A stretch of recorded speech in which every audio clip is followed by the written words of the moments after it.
if Republicans and Trump supporters right now no longer have confidence in the elections, in the government, in the system, and they're going to start doing their own thing, and they probably will.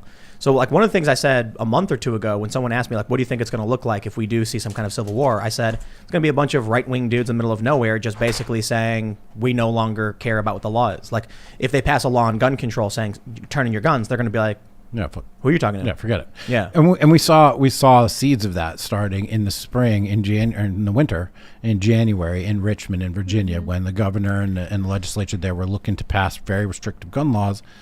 Many counties said that they wouldn't enforce the laws, and they were joining together in resistance. And there was just a huge protest where a bunch of armed dudes were walking around. I'm not sure if it was Virginia or D.C. I think it was D.C. Couldn't have been D.C.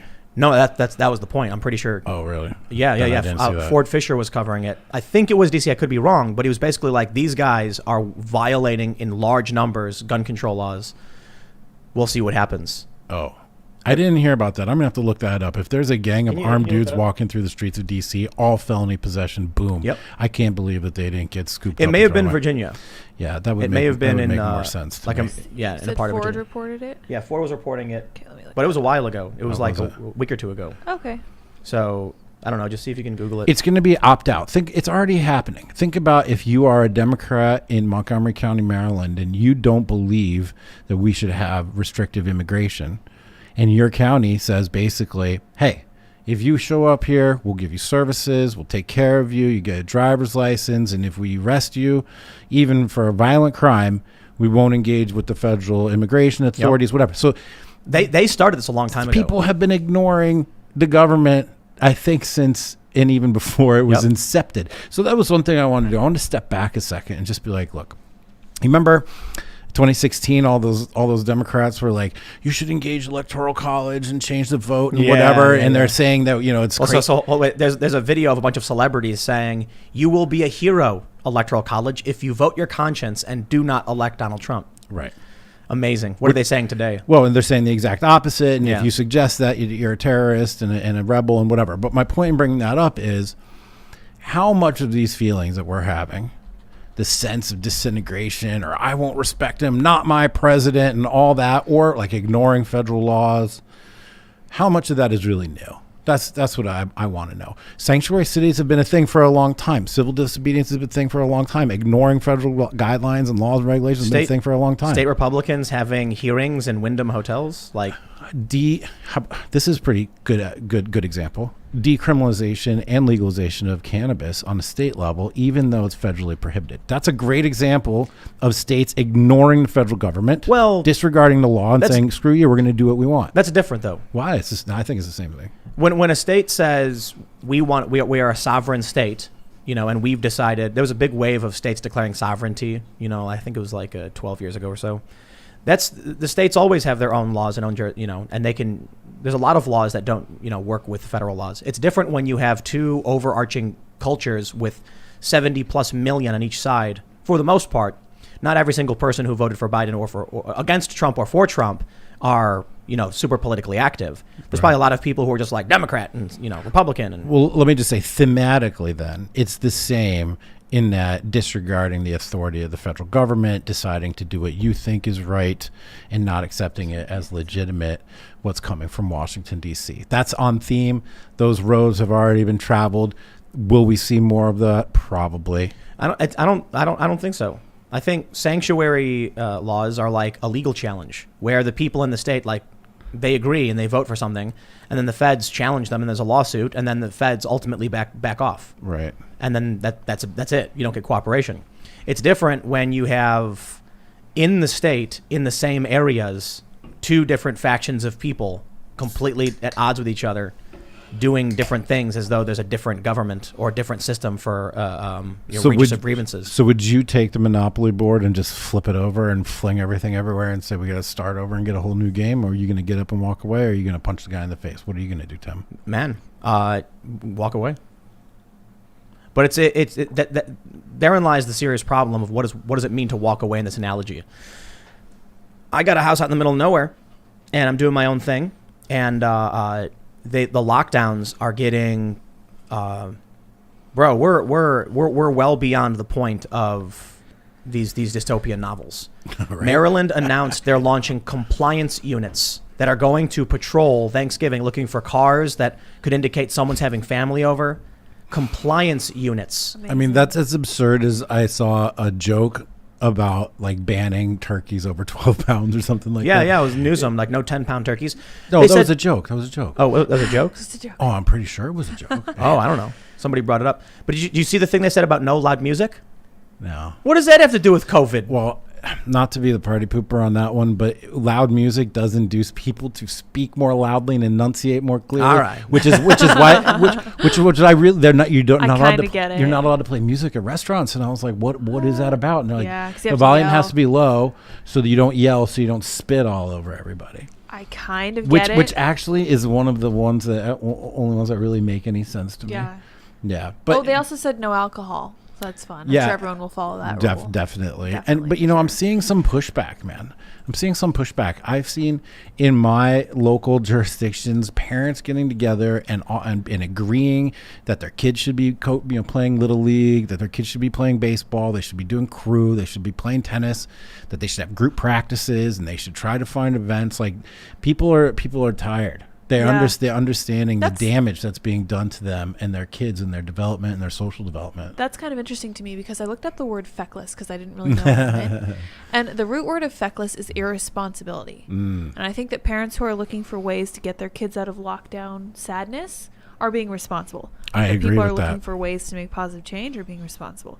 I So agree. people like this guy who didn't certify are irresponsible. What do you Indeed. think? I have the tweet from Ford Fisher. Oh, snap. He says, today, Boogaloo boy Mike Dunn led militia activists on an armed march in laps around the Capitol in Richmond, Virginia, where it's illegal to carry guns at protests. And it's illegal to carry 20-plus round mags. Police stood back and did not intervene as the group defied both laws. Wow. This is a large group of people, and they're the 21st? carrying lots of weapons Yeah. in violation of the law. And it's Richmond, Virginia. It's not D.C. Right. He says, he's got another follow-up. He says, police monitored the area, many carrying long rifles themselves, but did not intervene as the Boogaloo boys marched by them, as well as signs reading firearms prohibited beyond this point. Other than pleasantries like good morning, police didn't really speak to them. In fact, in the beginning of his video, you can see a sign that says notice, and there's a picture of a handgun in a red circle with a line through it. So there have been protests before. There's been widespread civil disobedience before. But has that been combined with widespread factional violence and 70-plus million people believing the election, or I should say, to be fair, based on the polling we've seen, it's around 80% of Trump's voters in various polls, 80%, more than one poll said this, do not believe the election was free and fair. So we're looking at something like 65 million people or so, 66 million people who think that the election was rigged. How many Americans do you think have ever seen a baseball game where they knew the other side was cheating and they just thought to themselves sort of like, well, if you ain't cheating, you ain't trying? Yep. That's a saying. That's a thing. Yep. Americans, they fight hard. Yeah. So how much is there a chance that if they go through all of the legal process and everything is exhausted, at the end of the day, whatever the final arbitration is, it's like for Biden, you don't think some of that 80% is just going to be like, well, we'll get them next time? Yeah. Yeah. I think that's It's very, the very likely. fecklessness. So that's It's conservatives. It's conservatives saying, well, they're cheating and we know they're cheating, but whatever. So I'm trying to combine the fecklessness you're describing with this anticipatory conflict that you're thinking about, that we've gone off the precipice and we're shattered. I'm not saying that whatever's happening is going to in the immediate result in, marching armies or anything like that, or the Republicans arming up and saying, no confidence in the government or whatever. I'm saying they literally are already having public hearings outside of government. Yeah. Whatever that means, I don't know, but they're doing it. Yeah. And it wasn't like they said, this is the official off-site location, like when they moved the White House, to the other buildings. I wish I could remember the name of that octagon. Mar-a-Lago, Winter White House. No, I'm talking about in like 1800s, man. But just a temporary location. They didn't announce anything like that. It was just really just a dog and pony show where people with credible people came and gave their testimony, but not even testimony. They're just sort of So that's the other thing I was saying early on, that perhaps what they were doing is just trying to calm down the Hulk. They were like, we need to make sure that Republicans grumble and go home and do nothing. So we're going to give them their hearing. You're not giving them a hearing in an actual building, are you? Fine, we'll do it at the Wyndham, I guess. Then they'll feel like we actually listen to them. The Republicans are, like right now, in my opinion, in Pennsylvania, look at this. They're the ones who passed Act 77, which created the universal, the no excuse mail-in voting system, which, according to the lawsuit, that's actually gotten, that's gotten the certification frozen, unconstitutional. It was Republicans who passed that. Now in Pennsylvania, the Republicans are holding these it reminds me of that joke where they said, both the left and the right have said this about Biden or Trump, make a fake White House, put, candidate in it, and then film a reality show where they think they're president. So they're like, let's set up a hearing. We'll do it at a hotel. It won't be official, but we'll convince the Republicans we're actually looking out for them. And, I don't know Pennsylvania politics so well, but were the people, those Republicans, were they the old line establishment types, the neocon types? Were they, not MAGA, obviously? I just wonder how that went down. But you've mentioned a few times a challenge that you think has some legs, right? The unequal treatment of the ballots and the voting process and the cure periods and things like that. So this is the crazy thing. The judges in PA are basically saying, burn the whole thing down. We don't care.